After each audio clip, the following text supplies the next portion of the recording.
সরকারের লক্ষ্য কৃষকের আয় দ্বিগুণ করা। সেই লক্ষ্যকেই সফল করতে এবারে কৃষকদের সাথে কৃষি জমিতে নেমে ধানের চারা রোপণ করলেন সিপাহীজলা জেলার কৃষি আধিকরা। দেখুন একটি প্রতিবেদন। পূর্বপুরুষদের সময় থেকে চলে আসা প্রথাগত সেকেলে চাষবাস আর নয়। কৃষি ও কৃষকের উন্নয়নে সরকারের আন্তরিক প্রচেষ্টায় এ রাজ্যের কৃষকরাও এখন গ্রহণ করছেন উন্নত প্রযুক্তি ও বিজ্ঞান ভিত্তিক চাষ পদ্ধতি। আর তাদের সহায়তায় হাতে কলমে প্রশিক্ষণ প্রদানে অফিসের চার দেওয়াল ছেড়ে এবার ময়দানমুখী সিপাহীজলা জেলা কৃষি দপ্তরের বিভিন্ন স্তরের আধিকারিক ও বিশেষজ্ঞরা।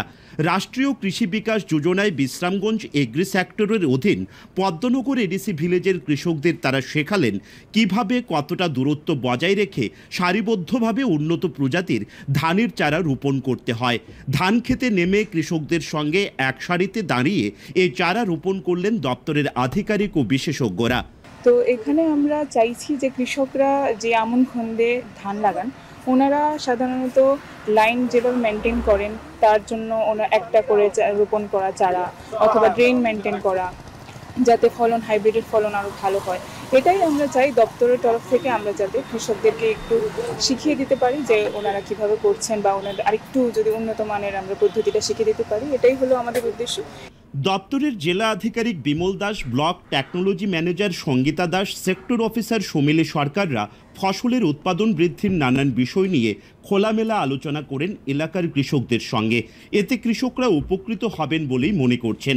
আমরা মনে করছি খুব আগের থেকে আমরা ভালো হবো। এবার যে লাইনটা লাগাইছি আমরা ধান চাষ করলে আমরা বেশি করে ফসল পাবো, আমরা এইভাবে আমরা ভাবতেছি। আর এর আগে তো আমরা কিছু লাইনটা লাগাইতাম, এবার নতুন করে যে আমরা ধান চাষ করতেছি, রোয়া লাগাইছি, লাইন করে লাগাইতেছি, এটা আমরা খুব ভালো হইব। এটা ফসলটা আমরা বেশি যেমন পাই।